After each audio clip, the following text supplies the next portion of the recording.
Hello viewers, আজকে আমি আপনাদেরকে এমন একটা দৃশ্য দেখাবো। দেখেন, এদিকে দেখেন, এই যে এইদিকে দেখেন, এটা হলো আমাদের এই বাংলাদেশ নাকি দ্বিতীয় সিঙ্গাপুর। এই দেখেন দ্বিতীয় সিঙ্গাপুরের নমুনা, স্মার্ট বাংলাদেশ, ডিজিটাল বাংলাদেশ। এই ডিজিটাল বাংলাদেশে আমাদের তজুমুদ্দিন উপজেলার আড়ালিয়া গ্রামের ৮ নং ওয়ার্ডের মাতাব্বরকান্দির এটা হলো জনবহুল রাস্তা। এই রাস্তা দেখেন আজকে রাস্তার কি অবস্থা। আজকে ৪-৫ বছর এইভাবে এলাকার মানুষে টাকা পয়সা দিয়ে সুপারি গাছ কিনে, বাঁশ কিনে, সাঁকু দিয়ে এই রাস্তা পারাপার হয়। বর্ষাকালে তাদের বিলে শ্বাসকৃত মালামাল আনতে হলে তারা অনেক দূর ঘুরে মালামাল আনতে হয়। তারা পথের জন্য হাঁটাচলা করতে পারতেছে না, গরু ছাগল চলাচল করতে পারতেছে না, গাড়ি যাতায়াত করতে পারতেছে না। কি কষ্ট তাদের, তারা আপনারা নিজেরা সরাসরি না আসলে দেখতে পারবেন না। তো আপনারা এই ভিডিওটা উপজেলা নির্বাহী অফিসার এবং উপজেলা প্রকৌশলী, স্থানীয় সরকার প্রকৌশলীর কর্মকর্তা যেন এই ভিডিওটা পায়, সেজন্য আপনারা এই ভিডিওটা শেয়ার করবেন, ভিডিওটাতে কমেন্ট করবেন, আপনারা সবাইকে দেখার সুযোগ করে দেবেন। আর আমি এখন এলাকার কিছু মুরব্বীদের থেকে সাক্ষাৎকার নিব, তাদের এই রাস্তা না থাকাতে কি অসুবিধা হয়, কি সুবিধা হয় তারা আপনারা শুনবেন। কাকা আসেন, এখানে আসেন।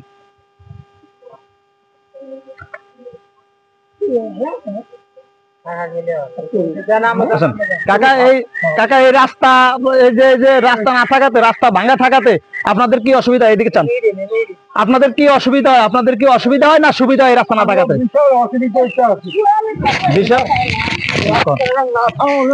এমন অবস্থা, এটা ঠিক মানে বিরাট বিরাট ভাবে কষ্ট হচ্ছে আছে এই রাস্তাটা যেভাবে করা, কিভাবে করা যায় আমি একটু চেষ্টা করি রাস্তাটা করাই। জি ভাই, ভাই আপনি একটু আসেন, আপনি একটু বলেন, কিছু বলেন, আপনাদের কি অসুবিধা হয় বলেন। দেখাও এইদিকে, দেখাও এইদিকে, দেখাও আপনাদের কি অসুবিধা হয় রাস্তা না থাকাতে? রাস্তা হইলে আপনাদের কি উপকার হবে বলেন?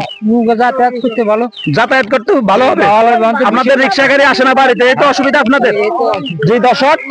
যে দর্শক আপনারা এই ভিডিওটি শেয়ার করে সবাইকে দেখাবেন, সবাইকে দেখার সুযোগ করে দেবেন। আর উপজেলা নির্বাহী অফিসার এবং উপজেলা প্রকৌশলী, স্থানীয় সরকার কর্মকর্তা যেন এই ভিডিওটি দেখে, তাদের নজরে যায়। তাদেরকে বিশেষভাবে অনুরোধ করা হলো এই রাস্তাটি করার জন্য।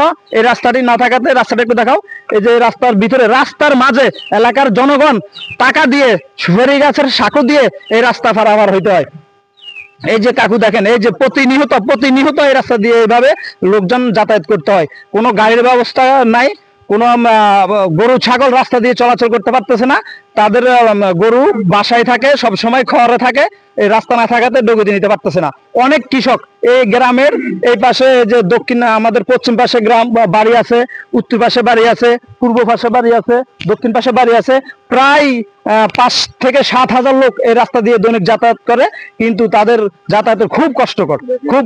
দেখেন এই যে রাস্তাটা একটু দেখাও, এই যে দেখেন এখনো পানি, এই যে এখনো পানি দেখেন, এই যে দেখেন, এই যে দেখেন, এই প্রতিনিয়ত ঘন্টায় এই মানুষ যাতায়াত করতেছে। প্রতিনিয়ত ঘন্টায় এভাবে মানুষ যাতায়াত করতেছে। আপনারা একটু দেখেন, এই যে একটু দেখেন, এই যে দেখেন কত লোক এই ঘন্টায় এইভাবে সাঁকো দিয়ে যাতায়াত করতে হয়। এবং এই যে দেখেন, এই যে রাস্তাটা দেখেন, খুব খারাপ রাস্তা। এই যে দেখেন, খুব খারাপ রাস্তা। আপনাদের প্রতি অনুরোধ, উপজেলা নির্বাহী অফিসার সাহেবের প্রতি অনুরোধ, আপনারা এসে দেখেন, উপজেলা প্রকৌশল অফিসারের প্রতি অনুরোধ, আপনারা এসে দেখেন এই রাস্তাটা করার জন্য একটু আপনারা সুনজর দেন। আমাদের এই যে দ্বিতীয় সিঙ্গাপুর বাংলাদেশ নাকি দ্বিতীয় সিঙ্গাপুর, দেখেন এই হলো সিঙ্গাপুরের নমুনা।